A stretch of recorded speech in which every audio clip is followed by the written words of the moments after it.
ओम नमः सिद्धेभ्यः।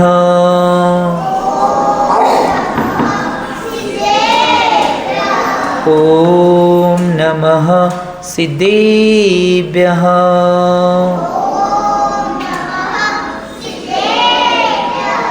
ओम नमः सिद्धेभ्यः।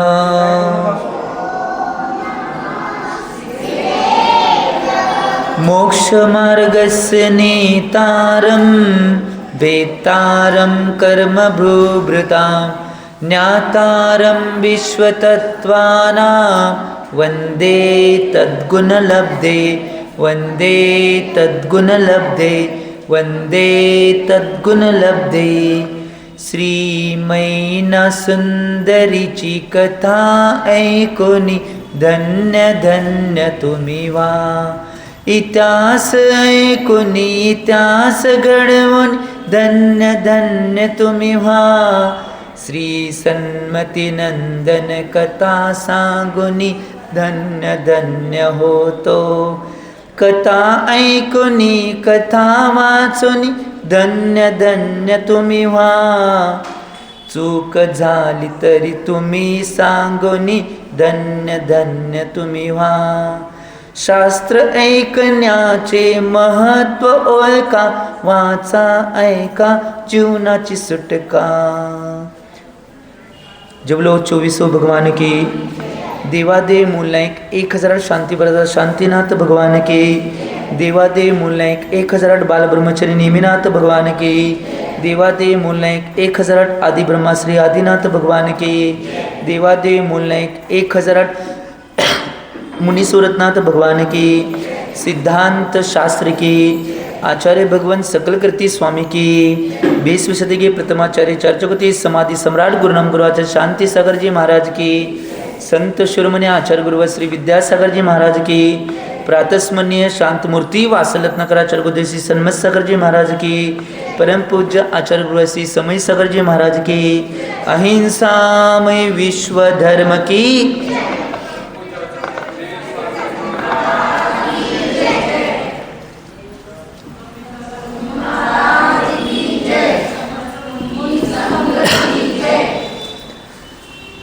भव्य जी हो। आचार्य भगवान सकीलकृती स्वामीजी विरचित श्री श्रीपाल राजा मैना सुंदरीची कथेची वाचना चालू आहे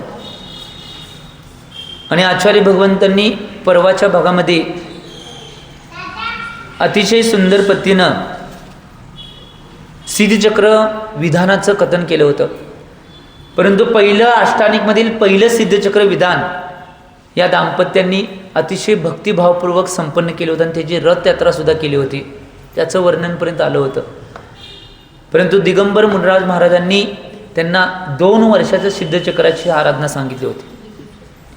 ज्या ज्यावेळी ते अष्टानिक येतील त्या त्या अष्टानिकमध्ये सिद्धचक्र आराधना यंत्राच्या अभिषेक सहित भगवंतांच्या अभिषेक सहित उत्कृष्ट पद्धतीनं ते दाम्पत्य करत होते।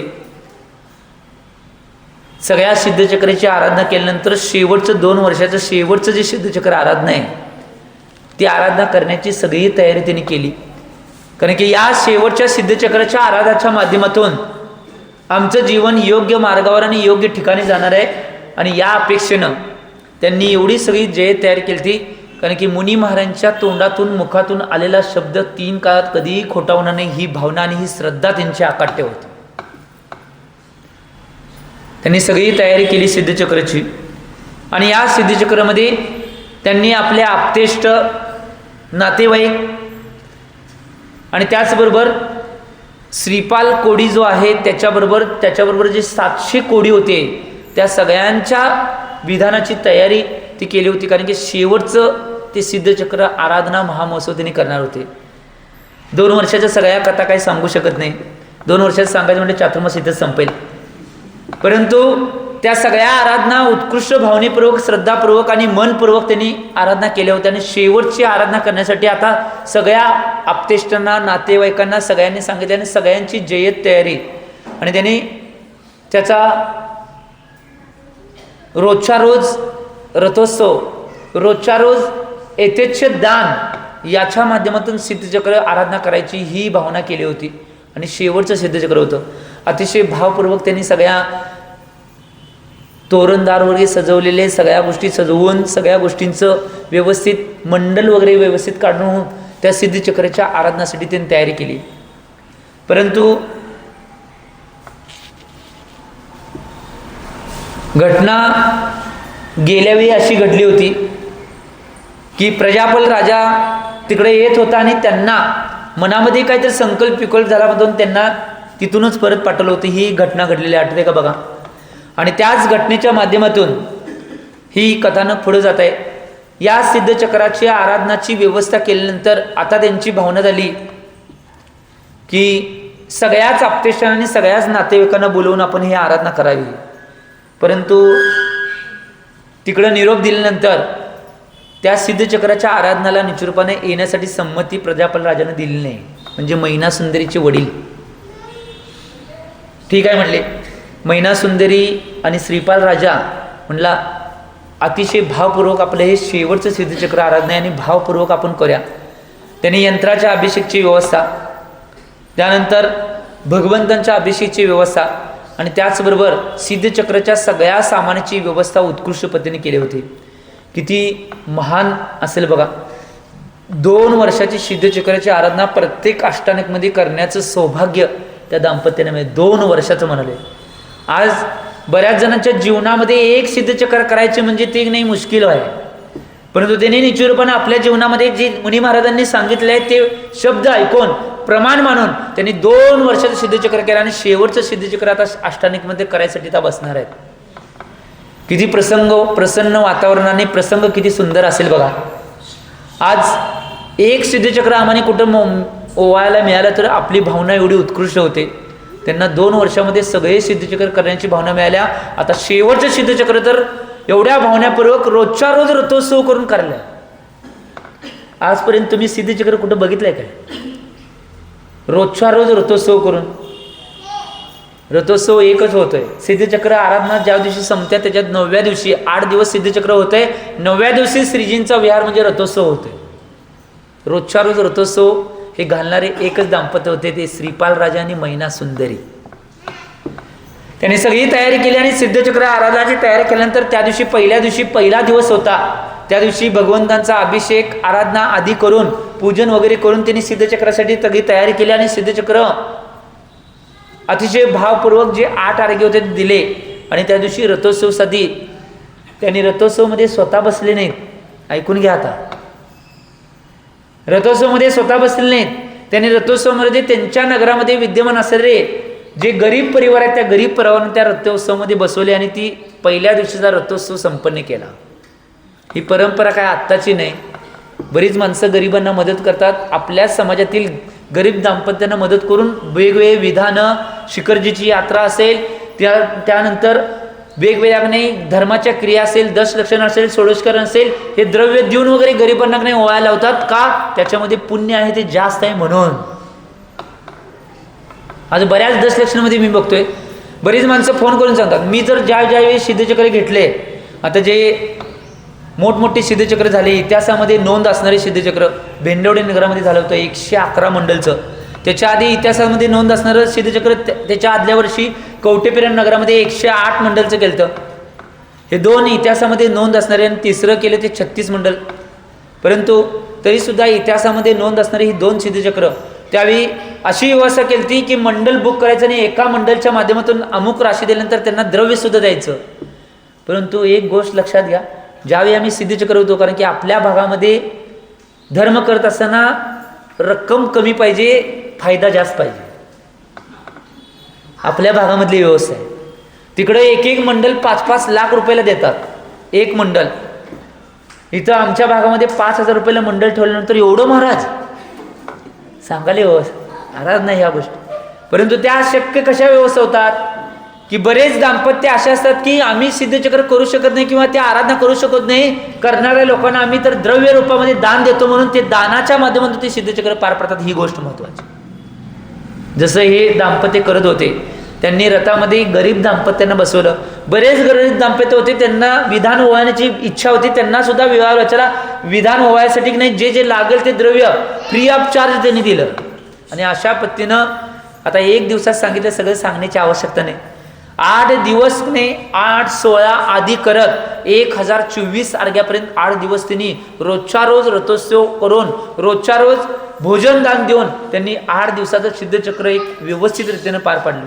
आणि तो क्षण जवळ आलाय, महत्वाचा क्षण आता जवळ आलाय. तो क्षण कोणता असेल?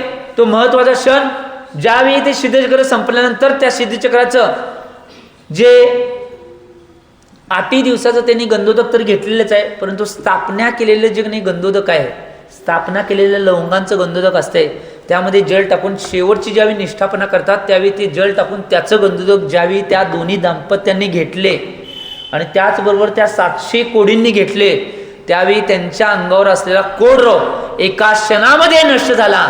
आणि तो कोडरोग नष्ट होऊन त्यांचं शरीर आहे ते सुवर्णाप्रमाणे बनलं.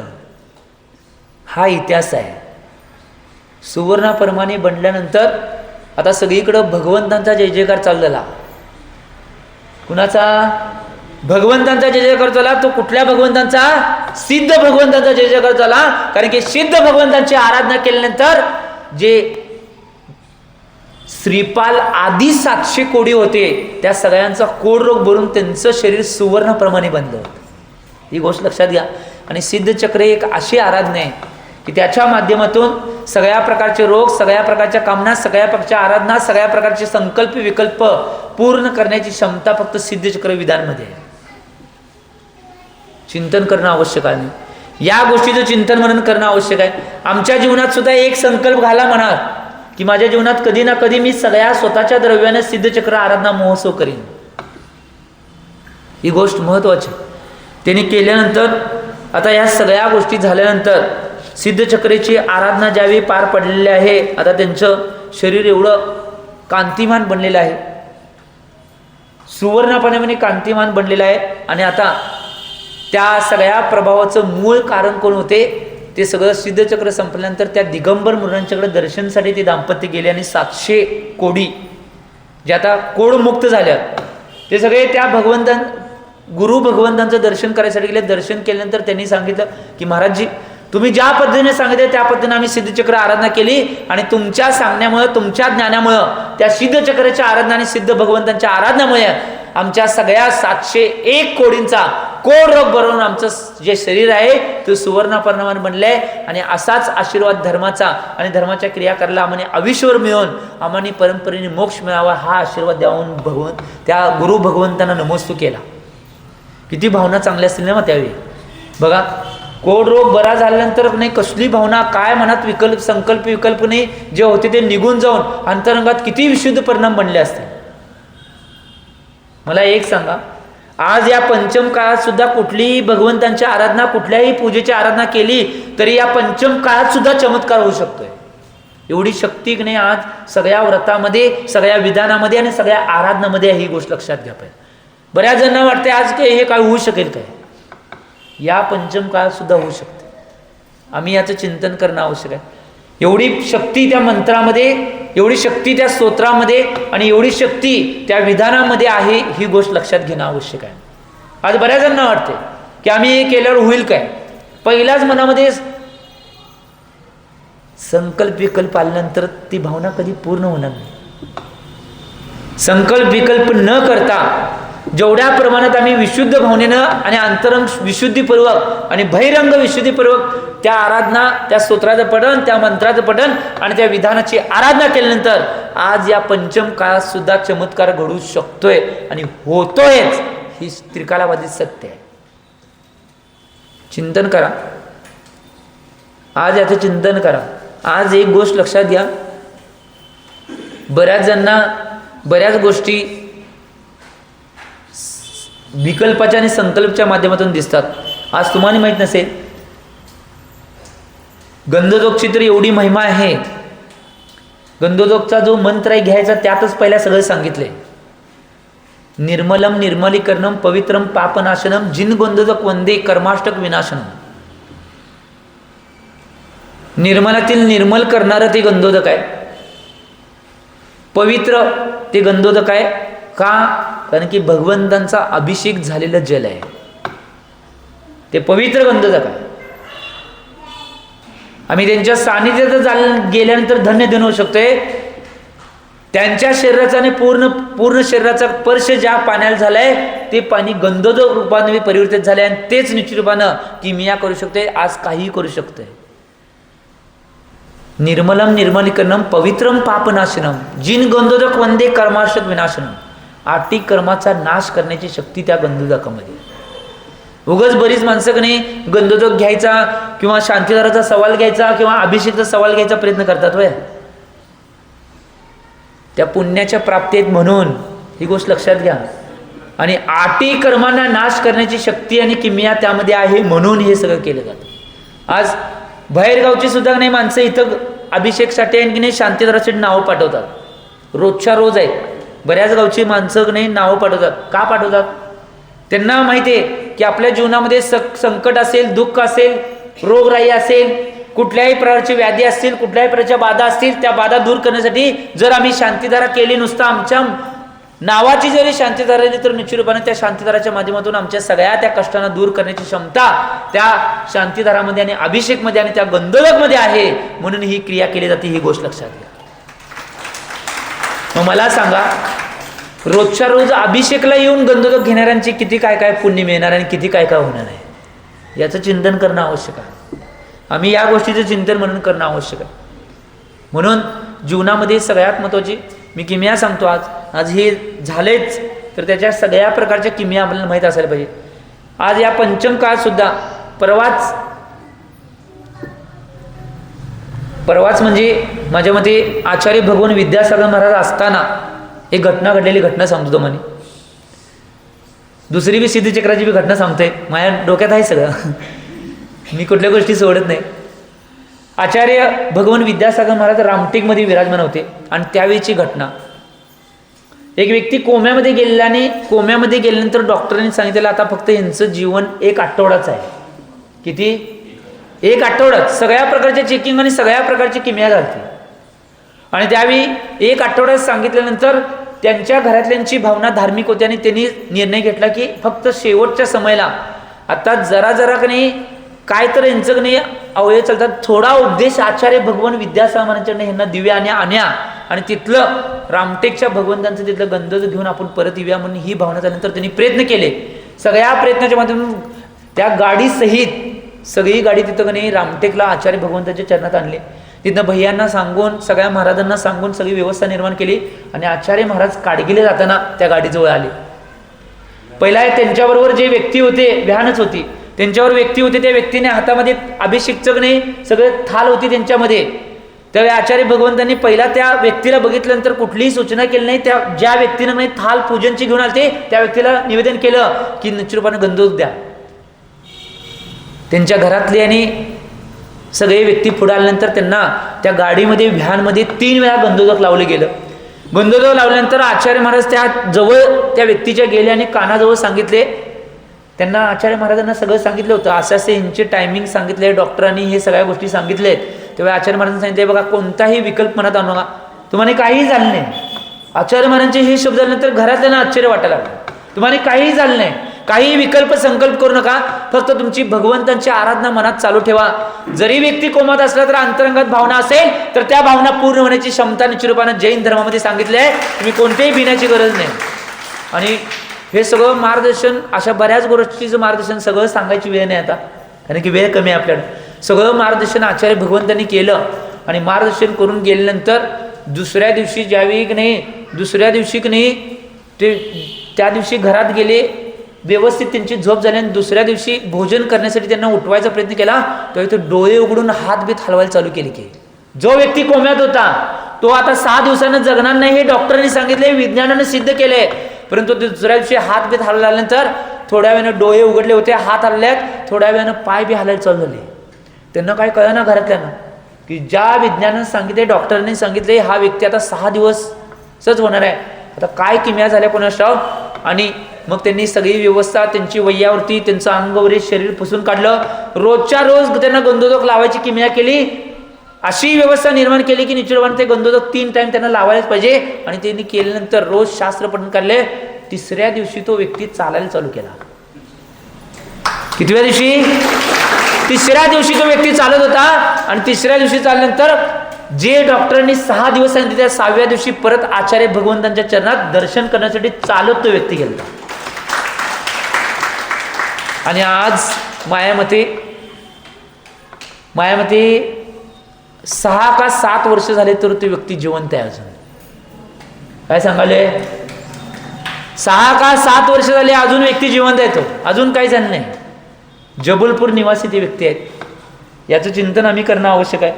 जबलपूर निवासी तो व्यक्ती आहे. एवढी महिमा गंधोदकाची आहे, एवढी महिमा गुरूंची आहे. आम्ही चिंतन करण्यात दुसरे कथानं सांगतो, सत्य घडलेली कथा. आज हे सिद्धचक्रात झालंय आणि सिद्धचक्राचा प्रताप कळला आहे म्हणून एक दुसरं सांगतो. आता इथं सबूत बी आहेत, शीतलदादा आहेत.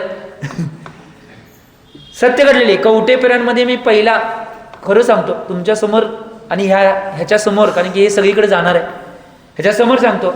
मी कधी या भागामध्ये सिद्धचक्र घालण्याचा प्रयत्न केला नव्हता. आपल्या भागात सिद्धचक्र कधी जास्त होत नव्हते. परंतु ज्यावेळी संघासहित नाही शिखरजीची यात्रा झाली आणि यात्रा होत असताना यात्रेसनं परत कुंडलपूरच्या दिशेनं आमचा विहार चालू असताना आचार्य भगवान विद्यासागरचं दर्शन करायसाठी संघ चालला होता. त्यावेळी कटनीमध्ये एक नाही आमची आणि आचार्य भगवान विद्यासागरांचे परमप्रभावक शिष्य शंकासाहेबांचे प्रणिती मुनिसी प्रमाण सागर यांची भेट झाली कटनी या शहरामध्ये. आज बी तुम्ही पारस चॅनलला कधी यूट्यूबवर जाऊन बघा. पारस चॅनलमध्ये नाही एक शंकासमाधान फक्त संघाचं आहे. आमच्या सगळ्या संघाचं फक्त शंकासमाधान प्रमाण सागर महाराजांनी घेतलेलं. जिनवानी चॅनलवर पारस चॅनलवर दोन्ही लाईव्ह होतं. त्यावेळी मी बी होतो तिथं विराज. त्यावेळी नाही निश्चितपणे महाराजांच्या जवळ गेल्यानंतर, कारण की महाराजांना पहिलाच काही गोष्टी माहीत झाल्या होत्या. कारण की एक गोष्ट इतिहासात नोंद झालेली ती महाराजांना पहिलाच माहीत झाली की महाराजांनी बी तो प्रयत्न केला होता, पण महाराजांचा तो प्रयत्न यशस्वी झाला नव्हता. आणि ती गोष्ट त्यांना माहीत होती. कारण की महाराजांनी जयपूर या नगरामध्ये 108 पालख्यांची मिरवणूक काढायचा संकल्प घेतलेला, परंतु त्यांना 84 पालख्यांनी गेल्या. आणि त्यांनी गोष्ट ऐकलेली की दक्षिणेमध्ये समडोई या गावामध्ये शांतीसागरांच्या आराधनेसाठी 108 पालख्या हा निर्विघ्नपणे काढलेल्या आहेत आणि पार पडलेले आहेत, ही बातमी त्यांच्यापर्यंत होती. आणि त्यांना विद्यासागर महाराजांना भेटायचं होतं. मग मी तिथे भेटल्यानंतर सगळ्या चर्चा झाल्या, शंकासमाधानच्या चर्चा झाल्या. आणि मग महाराजजी म्हणले मला भेटायचं आहे. यासाठी काही गोष्टींच्या चर्चा झाल्या. सगळ्या गोष्टी चर्चा झाल्यानंतर महाराजजी म्हणले महाराजजी तुम्ही एक नियम घ्या माझ्याकडं. आता त्यावेळी मुनिश्री अवस्थेमध्ये होतो आणि त्यावेळी सिनियर महाराज प्रमाण सागर महाराजजी होते पुढ्यात. महाराजजी म्हणलं दक्षिण भारतातली जी की नाही व्यवस्था आहे ती वेगळी आहे. तुम्ही नियम काय द्यायला की नाही तो मी स्वीकारतो, पण त्याला काहीतरी अवधी देऊन नियम द्या. काय देणार आहे मला माहीत नाही, परंतु अवधी देऊन द्या. कारण की आमच्या दक्षिण भारतामध्ये सगळ्या व्यवस्था निर्माण करून सगळी कार्य पार पाड लागतात धर्माची. हे दक्षिण भारत आहे. महाराजजी म्हणले काय अवघड नाही तुमच्यासाठी. मी म्हणलं महाराजजी काय पहिला सांगा तर.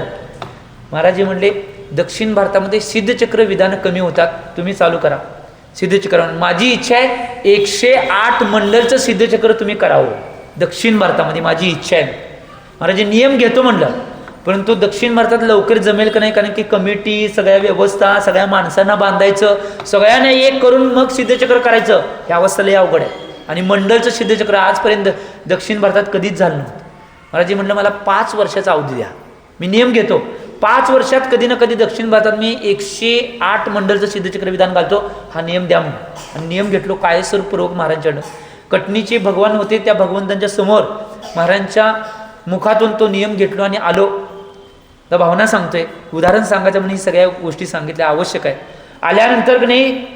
आल्यानंतरच पहिला तिखंड आचार्य भगवान विद्यासागरांचं दर्शन करून सगळ्या शिखरची यात्रा पूर्ण करून आल्यानंतर पहिला चातुर्मास माझा कवटेपेरान नगरीमध्ये झाला 2021 साली.